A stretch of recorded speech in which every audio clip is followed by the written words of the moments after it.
সুপ্রিয় দর্শক, দেশে এবং দেশের বাইরে বিশ্বের যে কোনো প্রান্ত থেকে যারা এই মুহূর্তে বাংলা টিভি ৭১ দেখছেন, আপনাদেরকে স্বাগত জানাচ্ছি। আমি সালাম মাহমুদ।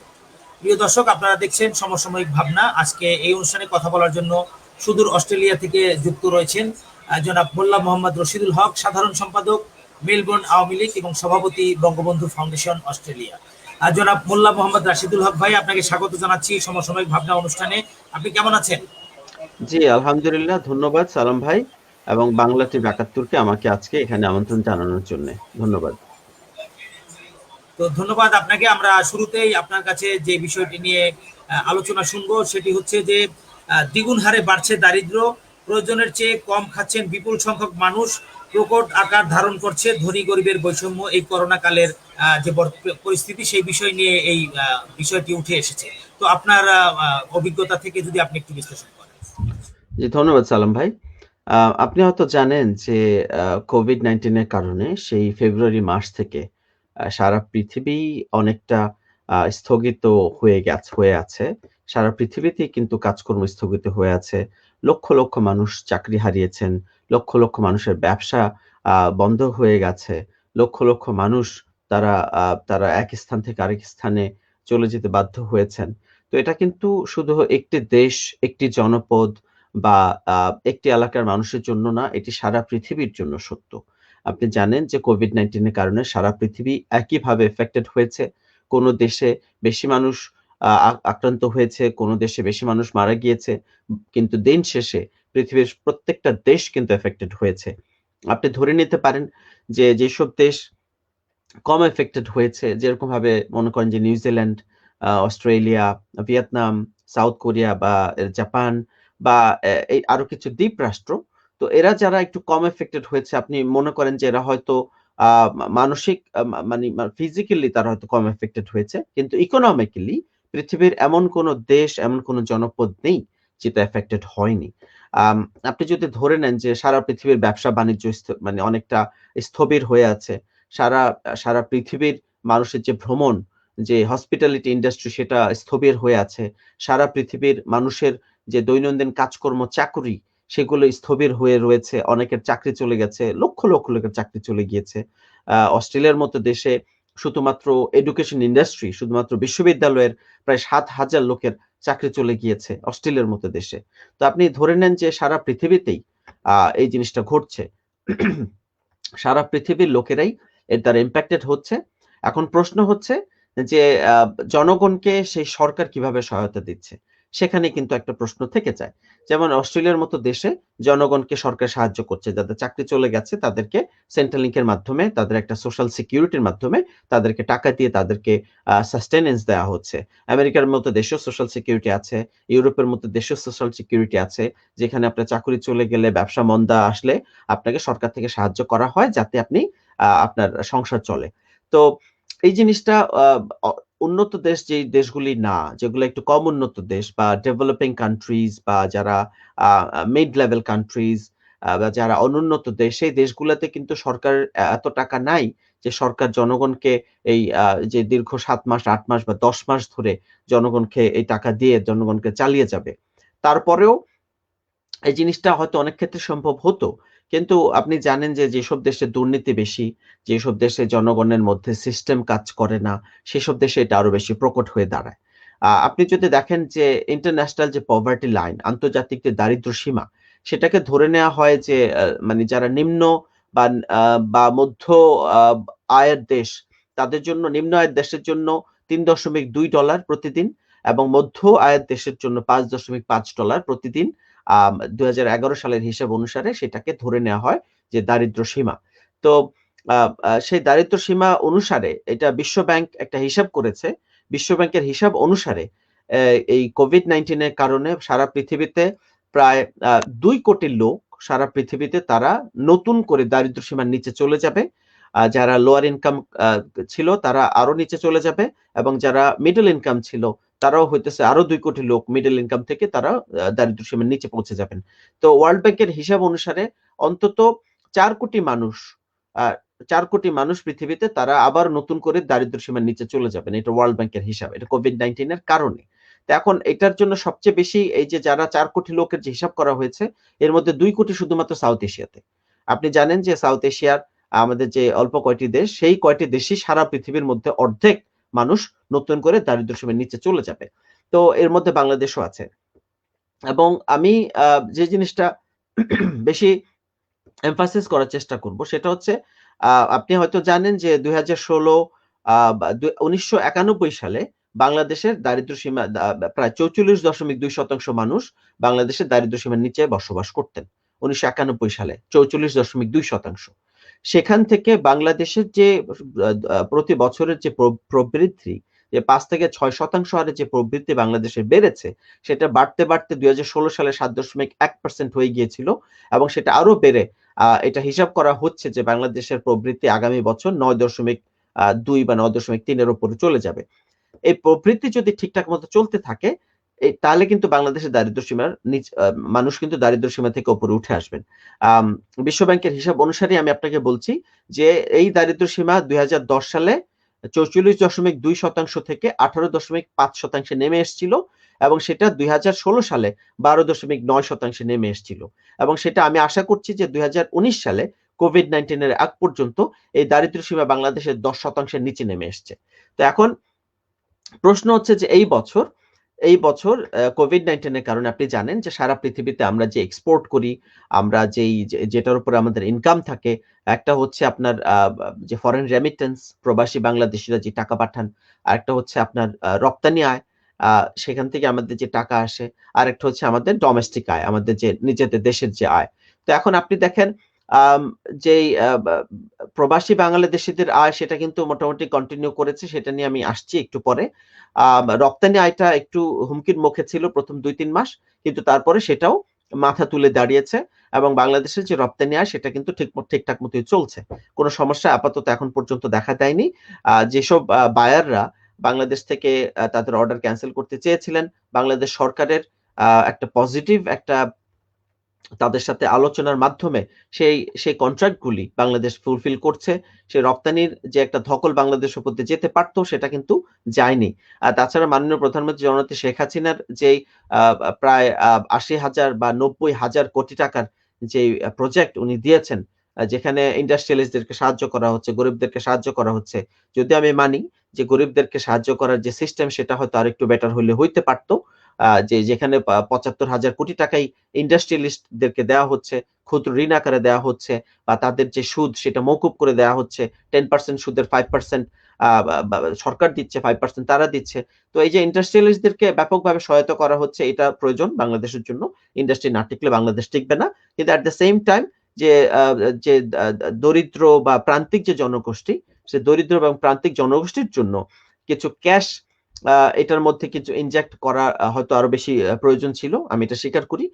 তারপরেও বাংলাদেশ সরকারের পজিটিভ যে ইনিশিয়েটিভ সেটার কারণে এটা কিন্তু যতটা ড্রাস্টিক্যালি খারাপ হতে পারতো তার চেয়ে কিন্তু অনেক বেটার আছে। আপনি যদি ভারতের দিকে তাকান, সেখানে কোভিড-19 এর অবস্থা অত্যন্ত করুণ, বা বাংলাদেশের চেয়ে অন্তত 5 থেকে 10 গুণ বেশি দারিদ্রতার হার বেড়ে গেছে।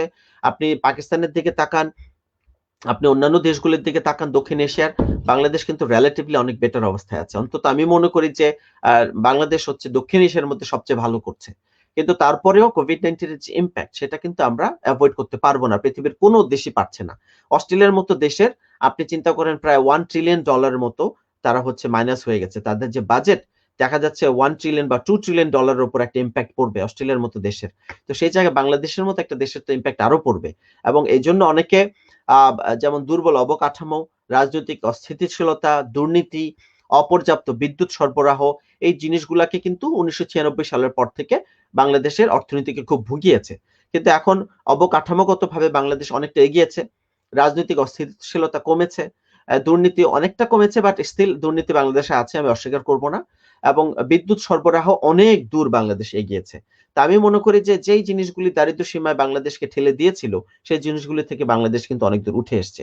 তো এখন বর্তমান কোভিড-19 এর সময় কিছুটা ইম্প্যাক্ট মানুষের উপর পড়বে, এটা আপনিও জানেন, আমিও জানি, এবং কিছু মানুষের চাকরি চলে যাবে, কিছু মানুষের ব্যবসা বন্ধ হয়ে যাবে, এবং আমাদের যে প্রাকৃতিক যে ন্যাচারাল ডিজাস্টার, কিছুদিন পর পর বন্যা হয়, জলোচ্ছ্বাস হয়, ঝড় হয়, সেগুলাতে আমাদের ঘরবাড়িগুলি ডুবে যায়, ঘরবাড়িগুলি ভেঙে যায়।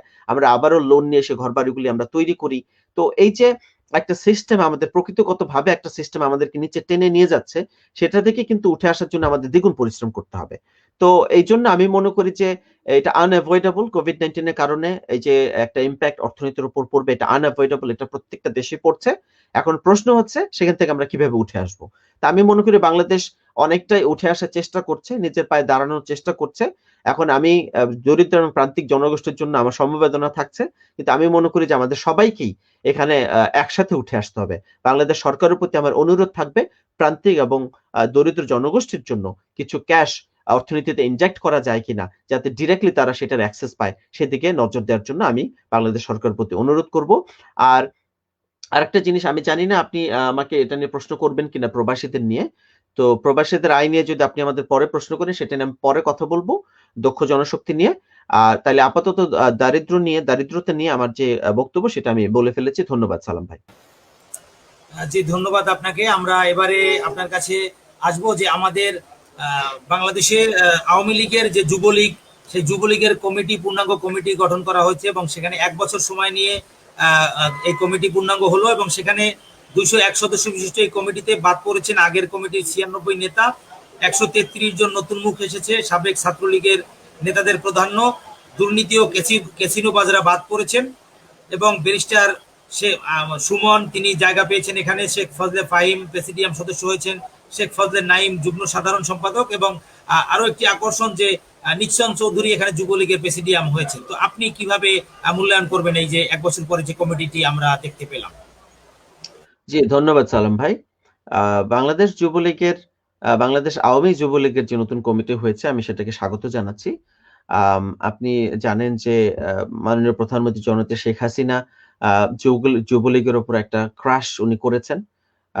এবং আপনি জানেন যে ওমর ফারুক চৌধুরী যুবলীগের যে প্রাক্তন চেয়ারম্যান, উনি থাকাকালীন যুবলীগে ব্যাপক দুর্নীতি হয়েছে বলে আমরা মিডিয়ার মাধ্যমে জানতে পেরেছি। এর মধ্যে আপনি জানেন যে আ আ জি কে শামীম, তারপরে হচ্ছে আপনার সম্রাট সাহেব এবং অন্যান্য যারা যুবলীগের আ বিভিন্ন রকমের আ আ বিভিন্ন রকমের তাদের বিরুদ্ধে যে অ্যালিগেশন আছে দুর্নীতির, চাঁদাবাজির, বা এগুলি আমি সত্য আমি মিথ্যা জানি না। বাট সেটার জন্য বাংলাদেশ সরকার রয়েছেন, বাংলাদেশের পুলিশ রয়েছেন, তারা সেটা ডিটারমাইন করবেন। কিন্তু তাদের বিরুদ্ধে যে অ্যালিগেশন রয়েছে বা ওমর ফারুক চৌধুরীর বিরুদ্ধে যে অ্যালিগেশন রয়েছে, সেটা যদি সত্য হয়, তাহলে ধরে নিতে হবে যে বাংলাদেশ যুবলীগের আম আ একটা খারাপ অবস্থা গিয়েছে লাস্ট ফিউ ইয়ার্স। তো জননেত্রী প্রধানমন্ত্রী শেখ হাসিনা সেটা চেয়েছিলেন যে, যেই যুবলীগের প্রতিষ্ঠাতা হয়েছেন আ আ শেখ ফজলুল হক মনি, যাকে বঙ্গবন্ধু শেখ মুজিবুর রহমান তার রিপ্লেসমেন্ট হিসেবে তৈরি করছিলেন একসময়, এবং শেখ ফজলুল হক মনি আমার বাবার খুব ক্লোজ ছিলেন। আমার বাবাকে ১৯৬৩-৬৪ যেই ডাকসু নির্বাচন, সেখানে শেখ ফজলুল হক মনি নিজে আমার বাবাকে বাংলাদেশ ছাত্রলীগের পক্ষ থেকে উনি নমিনেশন দিয়েছিলেন। উনি ডাকসু ইলেকশনে আমার বাবা ভিপি পদপ্রার্থী ছিলেন রাশেদ খান মেননের এগেইনস্ট এ। মতিয়া চৌধুরী ছিল রাশেদ খান মেননের ছাত্র ইউনিয়নের জিএস পদপ্রার্থী। আমার বাবা ছিলেন ছাত্রলীগের ভিপি পদপ্রার্থী। তো সেই ফজলুল হক মনির যে একটা বাংলাদেশের যুবকদের নিয়ে কাজ করার যে একটা টেনডেন্সি ছিল, একটা একটা যে ভিশন ছিল, একটা গোল ছিল, তাকে খুন করার মধ্য দিয়ে খুনিরা বাংলাদেশে সেই কাজটা করতে দেয়নি। তো মাননীয় প্রধানমন্ত্রী জননেত্রী শেখ হাসিনা আবারও সেই ফজলুল হক মনির বড় ছেলে, আপনি জানেন যে তার বড় ছেলেকে আবারও সেই দায়িত্ব উনি সঁপে দিয়েছেন। আ শেখ ফজলে শামস পরশ, যিনি একজন ডক্টরেট এবং একজন শিক্ষক, এবং উনার যে ইমপ্রেশন, উনার যে জনমনে যে উনার যে ভাবমূর্তি, এটা একদম ক্লিন। তো সেরকম একজন ক্লিন ব্যক্তির হাতে উনি যুবলীগের দায়িত্ব তুলে দিয়েছেন। উনার সাথে সাধারণ সম্পাদক আছে আমারই থানার লোক, আমারই এলাকার লোক, মতলব উত্তর, যার বাড়ি মইনুল হোসেন খান নিখিল। নিখিল ভাইয়ের বাবা আমার বাবার সাথে একসাথে রাজনীতি করেছেন। আম আমার বাবা থানা আওয়ামী লীগের সভাপতি ছিলেন। নিখিল ভাইয়ের বাবা ইউনিয়ন আওয়ামী লীগে রাজনীতি করতেন এবং আমার বাবার সাথে একসাথে কাজ করেছেন। তো মইনুল হোসেন খান ভাই নিখিল, উনিও কিন্তু সেই আওয়ামী পরিবারের সন্তান এবং দীর্ঘদিন উনি বাংলাদেশ যুবলীগের নেতৃত্বে ছিলেন। ঢাকা মহানগর দক্ষিণ যুবলীগের সভাপতি ছিলেন। তো উনাকে দিয়েছেন, উনিও অনেকটা ক্লিন ইমেজের মানুষ। তো উনাদের ২ জনকে যে দায়িত্ব জননেত্রী প্রধানমন্ত্রী শেখ হাসিনা দিয়েছেন, সেটা আমি মনে করি যে উনারা অনেকাংশে পালন করেছেন। এবং এই কমিটিতে আমরা দেখতে পেয়েছি যে শেখ পরিবারের অনেকেই এখানে স্থান পেয়েছেন। আপনি জানেন যে আহ, আহ, বঙ্গবন্ধু শেখ মুজিবুর রহমানের শেখ ফজলে পরশ শামস, উনি কিন্তু শেখ ফজলে শামস পরশ, উনি কিন্তু বঙ্গবন্ধু শেখ মুজিবুর রহমানের ভাগ্নে, শেখ ফজলুল মনির বড় ছেলে। এবং তারপর হচ্ছে আপনার যুবলীগের প্রেসিডিয়াম সদস্য হিসেবে এবার নির্বাচিত হয়েছেন শেখ ফজলে ফাহিম, এবং যুগ্ম সম্পাদক নির্বাচিত হয়েছেন ব্যারিস্টার শেখ ফজলে নাইম। ওনারা দুইজনই শেখ ফজলুল করিম সেলিমের ছেলে, এবং শেখ ফজলুল এবং ওনারা কিন্তু পরশ ভাইয়ের চাচাতো ভাই, ওনারা দুইজনই চাচাতো ভাই।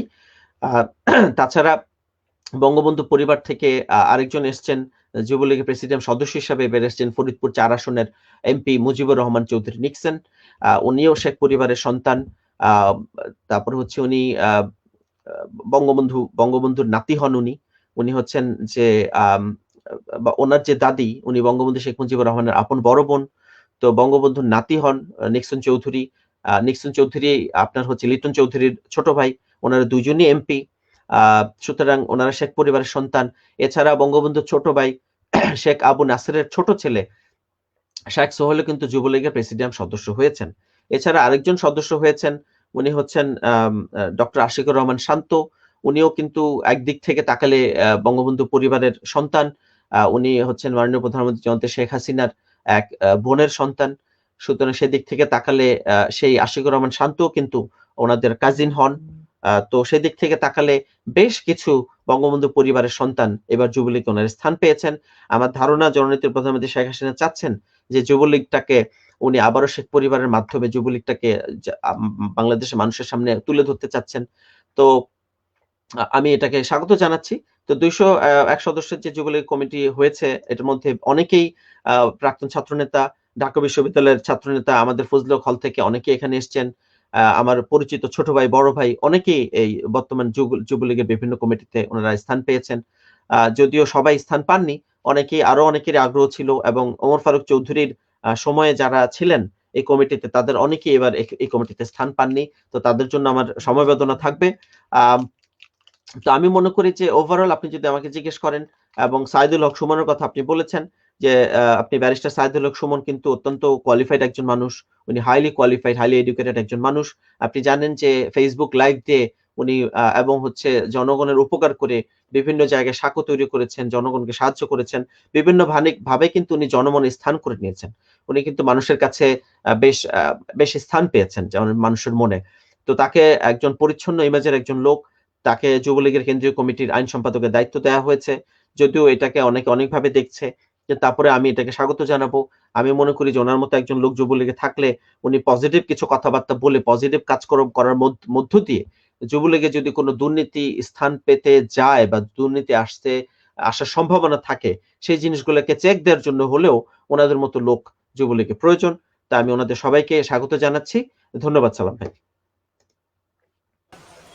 জি ধন্যবাদ। আমরা অত্যন্ত সুন্দর আলোচনা শুনছি। এবারে আপনার কাছ থেকে আমরা বিষয়টি আলোচনা শুনবো, সেটি হচ্ছে যে দক্ষ জনশক্তি রপ্তানি কমছে, দেশে প্রবাসীদের পাঠানো রেমিটেন্সের পরিমাণ বাড়লেও নতুন জনশক্তি পাঠানো ধারাবাহিকভাবে কমছে।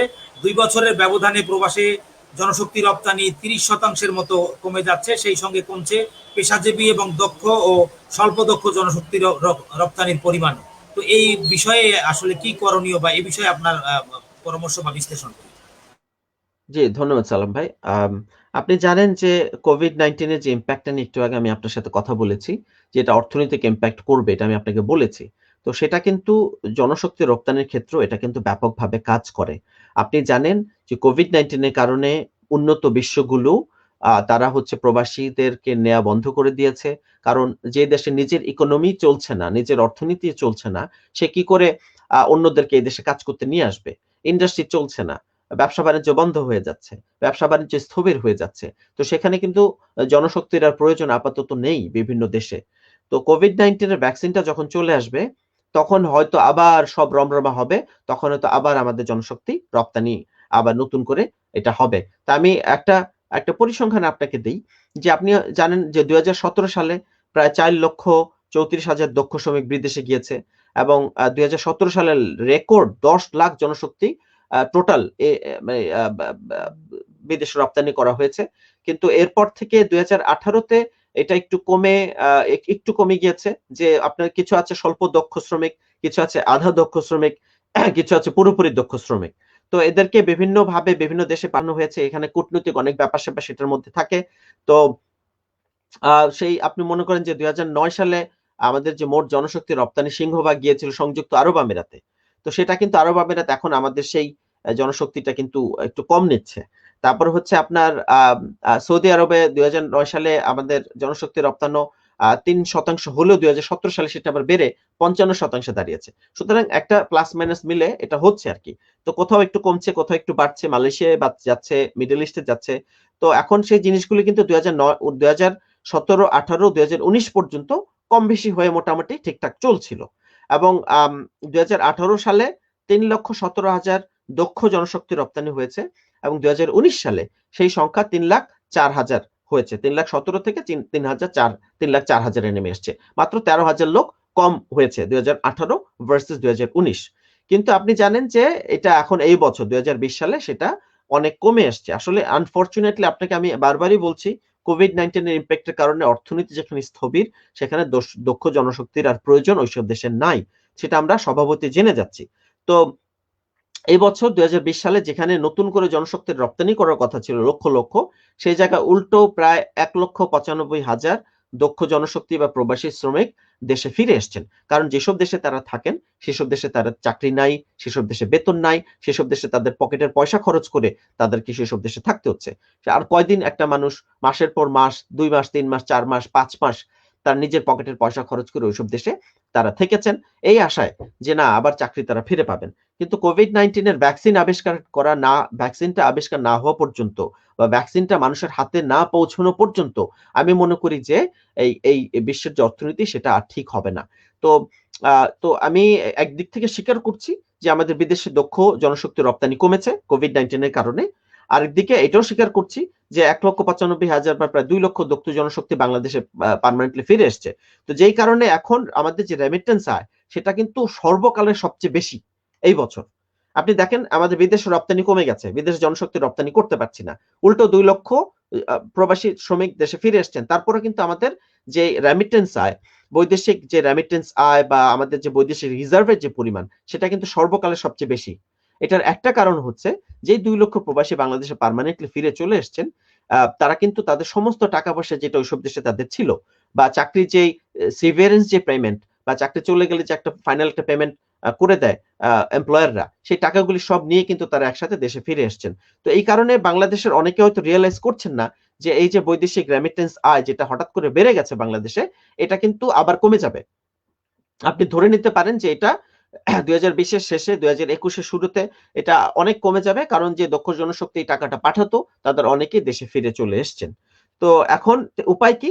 উপায় হচ্ছে বাংলাদেশ সরকার $750 মিলিয়ন একটা প্রজেক্ট ঘোষণা করেছেন, যেখানে বিদেশ থেকে যারা ফিরে এসছেন তাদেরকে আবার নতুন করে ট্রেনিং দিয়ে কোভিড-19 এর পরবর্তীতে যে ইন্ডাস্ট্রিগুলি গ্রো করবে সেই ইন্ডাস্ট্রিগুলোর জন্য তাদেরকে তৈরি করে তাদের আবার বিদেশে ফেরত পাঠানোর একটা প্রজেক্ট বাংলাদেশ সরকার হাতে নিয়েছেন। তো এবং এছাড়া বাংলাদেশের যে আইসিটি ডিপার্টমেন্ট, তারা বাংলাদেশে যারা ফিরে আসছেন তাদের সবাইকে ফ্রিল্যান্সার বানানোর জন্য ফ্রি ট্রেনিং দিচ্ছে। বাংলাদেশের সমস্ত শিক্ষকদেরকে ট্রেনিং দেওয়া হচ্ছে। বিদেশ থেকে যেসব প্রবাসী ফিরে আসবেন তাদেরকে প্রবাসী কল্যাণ মন্ত্রণালয়ের মাধ্যমে ট্রেনিং দেওয়া হচ্ছে। বিভিন্ন প্রজেক্ট হাতে নেওয়া হচ্ছে। প্রায় $750 মিলিয়ন একটা প্রজেক্ট এখানে বাংলাদেশে হাতে নেওয়া হয়েছে। তো সেই প্রজেক্টের মাধ্যমে তাদেরকে সাহায্য করে আবার জনশক্তি বিদেশে রপ্তানি করা হবে বলে আমার বিশ্বাস। তো এইজন্য আমি যেটা বলে এটা সামারাইজ করব, বা আমি যেটাকে আমি সামারাইজ করব সেটা হচ্ছে এই যে দক্ষ জনশক্তি রপ্তানি বাংলাদেশে কমে গেছে এবং 2 লক্ষ প্রবাসী বাংলাদেশে পার্মানেন্টলি ফিরে চলে এসছেন। কিন্তু এটা নিয়ে আমরা খুব একটা আপাতত এটা আমাদের জন্য একটা সমস্যাকর কারণ হয়ে দেখা দিলেও আমি এটা নিয়ে খুব বেশি চিন্তিত না। আমি মনে করি যে বাংলাদেশ সরকারের যে দক্ষ যারা এইসব জিনিসগুলি হ্যান্ডেল করছেন তারা আবারও ইনশাআল্লাহ এই 2 লক্ষ প্রবাসী ভাইদেরকে আবারও ট্রেনিং দিয়ে বিদেশে পাঠিয়ে দিতে পারবেন। কোভিড-19 এর ভ্যাকসিন যখন সারা পৃথিবীতে চলে আসবে, তো আগামী বছর খুব সম্ভব ফেব্রুয়ারি মার্চের মধ্যে, যখন আগামী বছর ফেব্রুয়ারি মার্চের মধ্যে কোভিড-19 এর ভ্যাকসিন যখন পৃথিবীতে চলে আসবে মানুষের হাতে, আমি আশা করছি 2021 এর অক্টোবর নভেম্বরের মধ্যে সারা বিশ্বে একটা বড় অংশ 50 থেকে 60% লোক কোভিড-19 ভ্যাকসিন হাতে পেয়ে যাবে 2021-এর অক্টোবর নভেম্বরের মধ্যে, আগামী 1 বছরের মধ্যে। তো আমি আশা করছি যে 2021-এর শেষে আবারও বাংলাদেশের দক্ষ জনশক্তি আগের চেয়ে অনেক বেশি হারে পৃথিবীতে আবারও রপ্তানি করা যাবে। এবার হয়তো 4, 5, 6 লাখ বা 7 লাখ পর্যন্ত বাংলাদেশি বিদেশে ইনশাল্লাহ জনশক্তি রপ্তানি করা সম্ভব হবে। আমি বিশ্বাস করি 2021-এর শেষে বা 2022-এর শুরুতে। তো 2021-এর যে সময়টা, এই সময়টা আমাদের জন্য একটু খারাপ যাবে। দেশের প্রবাসী হয়তো একটু কম আসবে এবং দেশের অর্থনীতিতে একটা ব্যাপক প্রভাব পড়বে। বাট আমি মনে করি যে কোভিড-19 এর কারণে সারা পৃথিবী এটা সাফার করছে, বাংলাদেশ একা না। তো আমি মনে করি যে বাংলাদেশ অনেক কম সাফার করছে রিলেটিভলি ইন্ডিয়ার তুলনায় বা অন্যান্য দেশের তুলনায়। তো আমি এই জন্য বাংলাদেশ সরকারকে ধন্যবাদ জানাবো এবং আমি বাংলাদেশ সরকারের প্রতি অনুরোধ করব যেন বাংলাদেশ সরকার এই যেসব 2 লক্ষ প্রবাসী ফিরে এসেছেন তাদেরকে ভুলে না যান, তাদেরকে যে ট্রেনিং দেওয়ার কথা সেটা দেন। এবং যেসব প্রবাসী বিদেশে আছে তাদেরকে বিভিন্ন হাই কমিশন এবং কনসুলার সার্ভিসের মাধ্যমে তাদেরকে সাহায্য সহযোগিতা বাড়ানোর জন্য। কারণ আমরা জানি যে বাংলাদেশ সরকার যে রিজার্ভ নিয়ে সবসময় অহংকার করি আমরা, সেই রিজার্ভ কিন্তু এই প্রবাসীদের কারণেই। সুতরাং প্রবাসীদেরকে যে সুযোগ সুবিধা দেওয়ার কথা সেটা বিদেশে হাই কমিশনের মাধ্যমে, এমবেসির মাধ্যমে, কনসুলার সার্ভিসের মাধ্যমে অনেকে অভিযোগ করেন সেই সুবিধাগুলি তারা পাচ্ছেন না। প্রবাসীরা যখন এয়ারপোর্টে আসেন তাদেরকে তাচ্ছিল্য করা হয়, তাদেরকে সব রকম হ্যারাস করা হয়। তো আমি বাংলাদেশ সরকারের প্রতি অনুরোধ করব যে প্রবাসীদের কারণে বাংলাদেশের চাকা ঘুরছে, দেশ সরকার এগিয়ে যাচ্ছে, দেশ এগিয়ে যাচ্ছে, সরকার অহংকার করছে যে আমাদের সর্বকালের সবচেয়ে বেশি আমাদের রেমিটেন্স, পাকিস্তানের মতো দেশ, ইন্ডিয়ার মতো দেশ বাংলাদেশকে নিয়ে আজকে গর্ব করে যে বাংলাদেশ কত এগিয়ে গেছে। সেই প্রবাসীদের প্রতি নজর দেওয়ার জন্য আমি বাংলাদেশ সরকারের প্রতি অনুরোধ করব। প্রবাসীদেরকে সমস্ত সমস্যার সমাধান বিভিন্ন এমবেসি, হাই কমিশন এবং কনসুলার সার্ভিসের মাধ্যমে করার জন্য, ঢাকা এয়ারপোর্টে যখন প্রবাসীরা আসেন তাদেরকে সব ধরনের সহযোগিতা করার জন্য, তাদের সমস্ত হ্যারাসমেন্ট বন্ধ করার জন্য এবং প্রবাসীর যারা চলে এসেছেন চাকরি হারিয়ে তাদেরকে আমি মনে করি যে আবারও ট্রেনিং দিয়ে বিদেশ পাঠানো। আর যারা মানবেতর জীবনযাপন করছেন পৃথিবীর বিভিন্ন দেশে, আমি মনে করি তাদেরকে কনসুলার সার্ভিসের মাধ্যমে বিভিন্ন রকমের সুযোগ সুবিধা বাংলাদেশ সরকারের দেয়া দরকার। ধন্যবাদ সালাম ভাই। জি, ধন্যবাদ আপনাকে। এবারে আমরা আরেকটি বিষয় আপনার অনুভূতি শুনবো, সেটি হচ্ছে যে ডিসি ইউনুকে নির্দেশ, বীর মুক্তিযোদ্ধাদের নামে হবে সড়ক, বীর মুক্তিযোদ্ধাদের নামে রাস্তাঘাট নামকরণ করতে জেলা প্রশাসক এবং উপজেলা নির্বাহী কর্মকর্তাদের নির্দেশ দিয়েছেন মুক্তিযুদ্ধ বিষয়ক মন্ত্রণালয়। তো এই বিষয়টি আপনাকে আপনার অনুভূতি আমরা একটু শুনতে চাই এই বিষয়টি। জি, ধন্যবাদ সালাম ভাই। আপনি জানেন যে বাংলাদেশে পৃথিবীর বিভিন্ন দেশে সড়কের নাম থাকে এবং সেই সড়কের নাম ধরেই মানুষ Google ম্যাপস বা জিপিএস লোকেটর দিয়ে বিভিন্ন জায়গায় তারা চলাচল করে। বাংলাদেশে এই জিনিসটা আমরা একটু কম করি। বাংলাদেশে আসলে আমাদের যেই প্ল্যানিংটা সেটা হয়তো উন্নত বিশ্বগুলোর মতো অত সুন্দর না। আমরা আমাদের বিভিন্ন যে রাস্তাঘাটগুলি তৈরি হয় সেগুলো হয় যে গ্রাম দেশে ক্ষেতের আইল ধরে। ক্ষেতের আইল ছিল একসময়, সেটাকে এক্সপ্যান্ড করতে, করতে একসময় সেটা রাস্তা হয়েছে। কিন্তু দেখা যায় যে সেই রাস্তাগুলি আসলে খুব বেশি বড় করা সম্ভব হয় না বা রাস্তাগুলির খুব একটা নামকরণ মানুষ জানে না। যে ঢাকা থেকে আপনি আপনার বাড়ি মনে করেন নোয়াখালীর চাটখিল। আপনি ঢাকা থেকে যাচ্ছেন, মেইন সড়কটার নাম হয়তো সবাই জানে, ঢাকা-চিটাগাং সড়ক বা এটার যে নাম আছে মানুষ কিন্তু সেভাবে জানে না। বা আপনি সেই মেইন সড়ক থেকে ৪ লেনের সড়ক থেকে আপনি আপনার গ্রামের যে সড়কের দিকে যাচ্ছেন সেই সড়কের নাম কিন্তু মানুষ অনেকে জানে না। তো বাংলাদেশে এটা নতুন এটা একটা ভালো ইনিশিয়েটিভ নেওয়া হয়েছে। যে কারণ হচ্ছে জিপিএস ট্র্যাকিং বা Google ম্যাপস এটা সারা পৃথিবী এটা ব্যবহার করছে এবং সেই ব্যবহারটা যদি আমরা বাংলাদেশে করতে চাই, আমি মনে করি বাংলাদেশের প্রতিটা রাস্তার একটা করে নাম থাকা দরকার। সেই নামগুলির মাধ্যমে আমরা কিন্তু খুব সহজে বিভিন্ন জায়গায় যেতে পারবো আমাদের যখন যাওয়ার প্রয়োজন পড়বে। তো সেক্ষেত্রে যেহেতু সড়কের নামকরণ করতেই হবে, সেক্ষেত্রে কেন মুক্তিযোদ্ধাদের নামে নয়? কারণ যারা দেশের জন্য প্রাণ দিয়েছেন, এই দেশ যাদের কারণে আজকে মাথা তুলে দাঁড়িয়েছে, এই দেশকে আমরা বাংলাদেশ হিসেবে আজকে আমরা চিনি যে বাংলাদেশ যাদের রক্তের উপর দাঁড়িয়ে আছে, যাদের রক্ত নিয়ে এই মাটি গর্ব করে, সেই মুক্তিযোদ্ধাদের নামেই তো সড়কের নামকরণ করা উচিত বলে আমি মনে করি। তো সেই জন্য এই মুক্তিযুদ্ধ মন্ত্রণালয়ের যে ইনিশিয়েটিভ সেটাকে আমি আসলে খুব স্বাগত জানাই। এছাড়া আপনি জানেন যে আম রিসেন্টলি একটা একটা ইউনিয়ন পরিষদে চুয়াডাঙ্গার দামুড়হুদা উপজেলার পার কৃষ্ণপুর মদনা ইউনিয়নের যে পার কৃষ্ণপুর সেই গ্রামে কিন্তু ৫৩ জন বীর মুক্তিযোদ্ধার নামে এলাকার ৫৩টি গ্রামীণ সড়কের নামকরণ করা হয়েছে। এটা কিন্তু সরকার থেকে কোনো আদেশ দেওয়া হয় নাই। এটা কিন্তু ওই যে ইউনিয়ন পরিষদের যেই মেম্বাররা আছেন বা চেয়ারম্যান আছেন, তারা নিজেরাই সিদ্ধান্ত নিয়েছেন যে তারা হচ্ছেন ওই অঞ্চলের 53টি নতুন সড়কের নাম 53 জন মুক্তিযোদ্ধার নামে করবেন। আমার ধারণা এই ধরনের যে অ্যাক্টিভিটিস সেগুলো কিন্তু মানুষকে ইন্সপায়ার করে। তো আমার ধারণা এরপর মুক্তিযুদ্ধ বিষয়ক মন্ত্রণালয় হয়তো ভেবেছে this is a really good idea যে বাংলাদেশের অন্যান্য সড়কও মুক্তিযোদ্ধাদের নামে হোক। তাহলে আমাদের যে পরবর্তী যে জেনারেশন তারা কিন্তু এই মুক্তিযোদ্ধাদের নামগুলি জানবে, মুক্তিযুদ্ধের ইতিহাস জানবে। ওই ভদ্রলোক বা ওই মুক্তিযোদ্ধা দেশের জন্য প্রাণ কিভাবে দিয়েছেন, কতটা সাহস করে উনি দেশের জন্য প্রাণ দিয়েছেন, তাদের যে স্যাক্রিফাইস সম্পর্কে জানবে, মুক্তিযুদ্ধ সম্পর্কে জানবে, মুক্তিযুদ্ধের চেতনা সম্পর্কে জানবে, দেশ সম্পর্কে জানবে। তা আমি এই যে সিদ্ধান্তটা সেটাকে আমি স্বাগত জানাচ্ছি। ধন্যবাদ সালাম ভাই। জি, ধন্যবাদ আপনাকে। আপনি অনেক সুন্দর আলোচনা উপহার দিলেন। দেশে এবং বিদেশে যারা এই অনুষ্ঠানটি এতক্ষণ ধরে উপভোগ করলেন এবং পরেও যারা দেখবেন, সকলের পক্ষ থেকে আপনাকে অনেক অনেক কৃতজ্ঞতা এবং ধন্যবাদ জানাচ্ছি। আপনাকে অনেক ধন্যবাদ, বাদল ভাইকে অনেক ধন্যবাদ, বাংলা টিভি ৭১কে অনেক ধন্যবাদ। প্রিয় দর্শক, এতক্ষণ আপনারা উপভোগ করলেন আপনাদের প্রিয় অনুষ্ঠান সমসাময়িক ভাবনা এবং আমাদের দেশের বিশিষ্ট শিক্ষাবিদ, যিনি আন্তর্জাতিক অঙ্গনেও খ্যাতি অর্জন করেছেন, মোল্লা রাশিদুল হক, তিনি অনেক গুরুত্বপূর্ণ আলোচনা আমাদেরকে উপহার দিলেন। পরবর্তী অনুষ্ঠানে আবার দেখা হবে। সবাই ভালো থাকবেন, সুন্দর থাকবেন এবং বাংলা টিভি ৭১-এর সঙ্গে থাকবেন। আল্লাহ হাফেজ।